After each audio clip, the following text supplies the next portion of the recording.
Post office চৌমুহনীতে উচ্ছেদ আতঙ্কে দিন কাটছে ব্যবসায়ীদের। 3 দিনের মৌখিক নির্দেশে অনিশ্চয়তায় বহু ক্ষুব্ধ ব্যবসায়ী পরিবার। পুনর্বাসন ছাড়া উচ্ছেদে জীবিকা হারানোর আশঙ্কা বাড়ছে ক্রমশ। আলোচনার মাধ্যমে স্থায়ী সমাধানের দাবিতে সরব ব্যবসায়ী মহল। আগরতলার পোস্ট অফিস চৌমুহনী থেকে নেতাজি চৌমুহনী পর্যন্ত রাস্তার ধারে দীর্ঘদিন ধরে ব্যবসা করে আসা ইলেকট্রনিক্স সামগ্রীর দোকানদারদের মধ্যে নতুন করে উদ্বেগ দেখা দিয়েছে।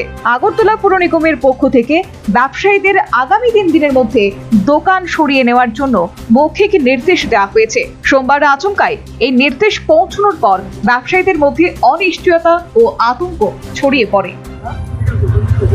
3 দিনের মধ্যে সরাই নাই মালপত্র সরাই নিন। 3 দিনের মধ্যে আপনার দোকানে মালপত্র সরাই নেই। স্থানীয়দের দাবি, এর আগেও একাধিকবার উচ্ছেদের নোটিশ দেওয়া হয়েছিল, কিন্তু সমস্যার কোনো সমাধান হয়নি। এবারও পুনর্বাসনের বিষয়ে স্পষ্ট কোনো রূপরেখা না দিয়ে দোকান সরানোর নির্দেশ দেওয়া হয়েছে বলে অভিযোগ তাদের।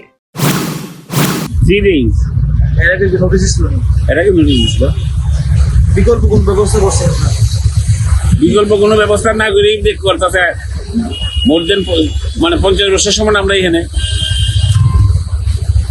এই মার্কেটটা কি বর্তমানে? মার্কেট তো আমরা কিছু করছে না, শুনছি আমরা এই ধরনের মার্কেট বলে করছি। এটা এখানকার লোকের লিখে এখানকার, হ্যাঁ ওই তো ওই ফ্যাশন, যার জন্য এই মার্কেটটা বর্তমানে কারা দখল করে রাখছে? যে মার্কেট তো গভর্নমেন্ট অনেক ভাড়া দিয়ে রাখছে। কে নিছে ভাড়া? জানেন কিছু না, এটা সম্বন্ধে আমরা জানি না, ভাড়া দিয়ে রাখছে। ওই যে ফ্যাশনটা হয়েছে। ব্যবসায়ীদের একাংশ জানিয়েছেন, বামফ্রন্ট সরকারের আমলে তাদের জন্য একটি মার্কেট শেড নির্মাণ করা হয়েছিল, কিন্তু বর্তমানে সেই পরিকাঠামো ব্যবহারযোগ্য অবস্থায় নেই অথবা ব্যবসার উপযোগী নয় বলে দাবি তাদের।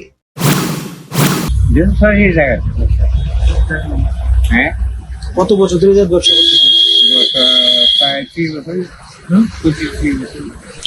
এই বিকল্প কোন ব্যবস্থা দিয়েছেন আপনারা? এই দোকানে যখন সরাই দিয়েছেন বা এর আগে কোন বিকল্প ব্যবস্থা কিছু দেওয়া হয়েছে নি? এই বিল্ডিংটা কই আজকাল? বিল্ডিং যখন ফ্যাশন মার্কেট করছে, কারা করছে? এটা কি সরকারি বিল্ডিং নেই? সরকারি বিল্ডিং আছে। সরকারি বিল্ডিং মানে বেচে লেছে না ভাড়া দিচ্ছে? এটা ভাড়া দিচ্ছে মনে হয়। কে নিচে কই ধরেন? নাই, যেহেতু কোম্পানির একটা ফ্যাশন। এটা কি আপনার এলাকা বানানো হয়েছিল? যেহেতু মানে আমরা মানে প্রথম শুনছিলাম আমরা লিগে বানিয়েছিল, তারপরে সরকারি বিল্ডিং বানাতে লেছে। এমন মৌখিক নির্দেশের ফলে বিকল্প ব্যবস্থা ছাড়া উচ্ছেদ হলে বহু পরিবার চরম আর্থিক সংকটে পড়বে বলে আশঙ্কা প্রকাশ করছেন তারা। এখন প্রশ্ন হচ্ছে, পুনর্বাসনের সুনির্দিষ্ট প্রকল্প ছাড়া কেন উচ্ছেদের নির্দেশ? ব্যবসায়ীদের জন্য নির্মিত মার্কেট শেড বর্তমানে ব্যবহারযোগ্য নয় কেন? ক্ষুদ্র ব্যবসায়ীদের জীবিকা রক্ষায় প্রশাসনের কাছে কোনো বিকল্প ব্যবস্থা কি রয়েছে? আর মৌখিক নির্দেশের পরিবর্তে লিখিতভাবে অবস্থান স্পষ্ট করবে কি পৌর নিগম? ব্যবসায়ীরা প্রশাসনের সঙ্গে দ্রুত আলোচনায় বসে গ্রহণযোগ্য সমাধান ও পুনর্বাসনের ব্যবস্থা করার দাবি জানিয়েছেন। তাদের বক্তব্য, জীবিকা রক্ষা এবং নগর উন্নয়ন দুইয়ের মধ্যেই সমন্বয় ঘটিয়ে সমস্যার স্থায়ী সমাধান খুঁজে বের করতে হবে। Bureau report, news vanguard. Step into a place full of new ideas and opportunities at Techno India University Tripura, where you learn, grow and build your future. A place that truly helps your dreams become a reality.